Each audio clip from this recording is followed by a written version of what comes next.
Do this. Quarantime and the living ain't easy.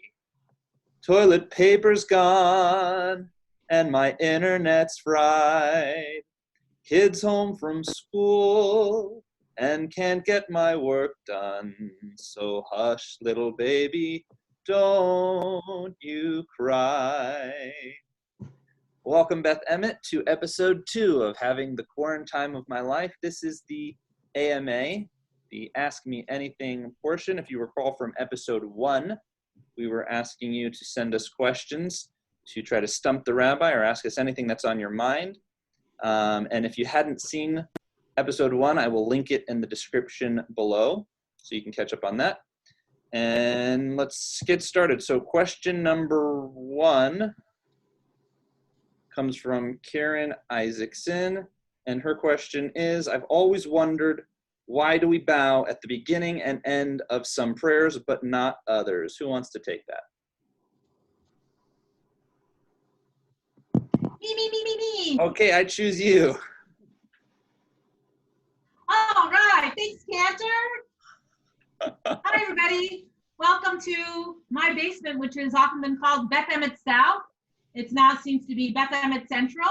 Happy to see all of you, or at least you can see me, and hope to connect with you. I love that question because bowing is one of my very, very favorite things about worship because it brings together my love of worship and my love of yoga. So why do we bow at certain places and not at others? Well, first of all, we bow at the Baruch Hu, at the call to worship. We bow at several times during the Amidah, and I'm going to talk about that. And then we bow in the Aleinu, where it says, V'anachnu korin, and we bend our knees, and we shtachavim, we bow, and then we say lifnei, before God, and then we stand up. So bowing is supposed to represent our subservience to God. And as I've explained it to people before, though, if you think about it, when you bow, when you actually straighten your spine up again, you are not lower, you are actually taller. So that when we bow and acknowledge our being servants of God, we actually stand taller in the world, which I love that idea that Judaism offers us. So why in the Amidah, which is our central prayer of our service, it used to be where animals were sacrificed, and now we bring ourselves to the prayer. And the custom is to have 7 times that we bow, which is why sometimes we bow at the beginning of the end and sometimes only at the end. So the custom is the beginning of Avot and at the end of Avot.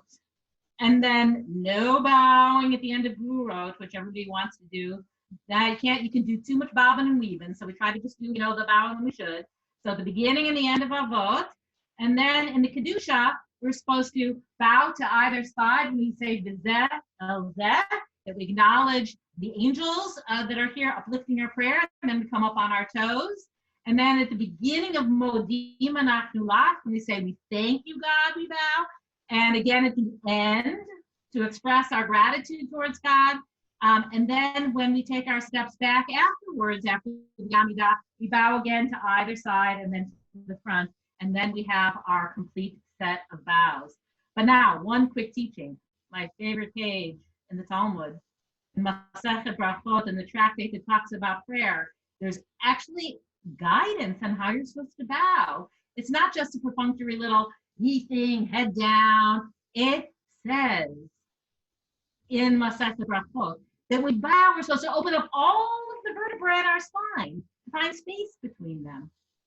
And if we can't do that, because not everybody's spine can open at the same level as other people's, our bodies are all different, that we bow with the intention of opening up our spine. So if that's just a little head bow, because that's where our backs are today, we honor that.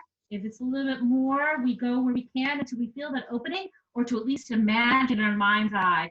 Or if we can, I know it seems a little crazy in the sanctuary, but Talmud says, go as far as you can to feel that opening. And now that you're at home and you don't have to worry about the people next to you or a chair, you can actually try this at home, folks. How could you bow?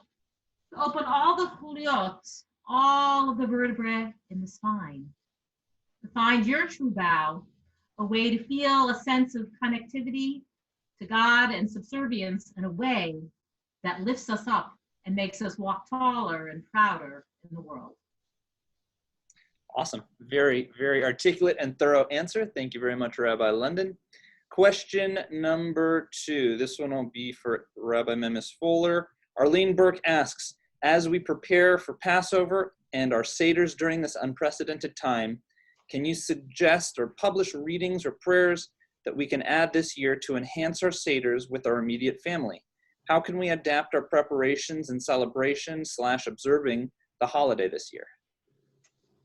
Well, thank you. That was a wonderful question to ask. And thank you, Cantor Kotler, for continuing this quarantine of our lives. And Rabbi London, I was very grateful to see after you bowed, you did come back up and we saw you again. So informative, so interesting. But thank you again, Arlene, for this question. Chances are that the number of people who are around our Seder table this year will be small. And we might choose to connect with friends or relatives via Facebook or Skype or Zoom or other video connections, or you might just choose to pick up the phone. I would suggest making these plans in advance. If you want to set up a video conference and you need help doing so, we have many Beth Emet volunteers who are ready to help you out and give you some technology advice and can walk you through doing this over the phone. So if you need that help to make those plans in advance, please contact me and we can get you connected with somebody who can help you with the tech. Seder is all about asking questions. Interestingly, we are taught that if we find ourselves alone on Seder night, we are to ask ourselves aloud the 4 questions. It says in the Talmud in Tractate Pesachim 116a, the sages taught, and this I have to say is very much in a gendered form, but this is what the Talmud says, and I'm quoting directly. If his son is wise and knows how to inquire, his son asks him. We're talking about the 4 questions now. And if he is not wise, his wife asks him being the son. And even if his wife is not able to ask him or he has no wife, he asks himself. The implication being, even if we find ourselves alone, and some of us might live alone and find ourselves on Seder night alone, we ask ourselves the 4 questions. And since Seder is a night of asking questions, here are a couple of other questions we can ask ourselves or the others that may be around our table or with whom we're connected, whether via phone or video conference. On Passover, we celebrate freedom from slavery. And many people have felt that this shelter in place denies us many freedoms that we've had but weeks ago. So one question we might ask is, what freedoms do we have now that we especially appreciate? And we can focus on those little things, those little blessings. What freedoms do we have now that we especially appreciate? As Rabbi Jonathan Slater of the Institute for Jewish Spirituality poses another question, Manishtana. So how is this now different from what we've been doing all along? Or sometimes it's translated, how different is this time from all other times? We can go around the room or around the table or around the phone in the conference and say, how is this time different than it has been before? This will be a Seder for the history books, indeed. And the other part of your question was about putting together, compiling prayers and other kinds of readings that might enhance your Seder, especially for this time. Stay tuned as we put together and compile some meaningful material, which we're organizing and we'll post at a later date.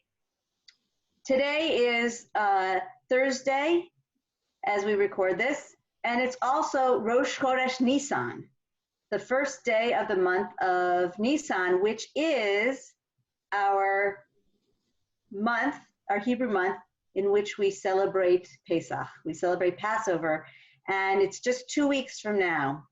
So first, let me say Chodesh Tov, and we have 2 weeks as we're compiling these things. If you find some interesting material that you think others might like to enhance their Seder, please send them to me, and we can put them together in one location. And then when you're looking for supplements for your Seder, you can go to this one location and find something, hopefully, that will be meaningful for your Seder. On this Rosh Chodesh Nisan, I'd like to share with you the prayer for the new month as we hear this blessing. Our God and God of our ancestors, may the new month bring us goodness and blessing. May we have long life, peace, prosperity, a life exalted by love of Torah and reverence for the divine, a life in which the longings of our hearts are fulfilled for good. Rosh Chodesh Nisan, Hu Hayom, the new month of Nisan begins today. And may it be a month where we see ourselves in good health, connecting with one another in the ways we are able, and one in which we have shalom, peace. Amen. Amen. Amen. Well, it looks like Andrea bowed out of her shot there. Here I am. There you are. Thank you so much for tuning in and for watching episode 2. Stay tuned for episode 3, which has no release date as of yet, but we'll let you know when it's done and recorded. And you'll probably be watching this tomorrow, which is Friday. So we want to wish you a Shabbat Shalom. Stay safe, and we'll see you next time. Shabbat Shalom, Chodesh Tov. Shalom, Kodesh Tov.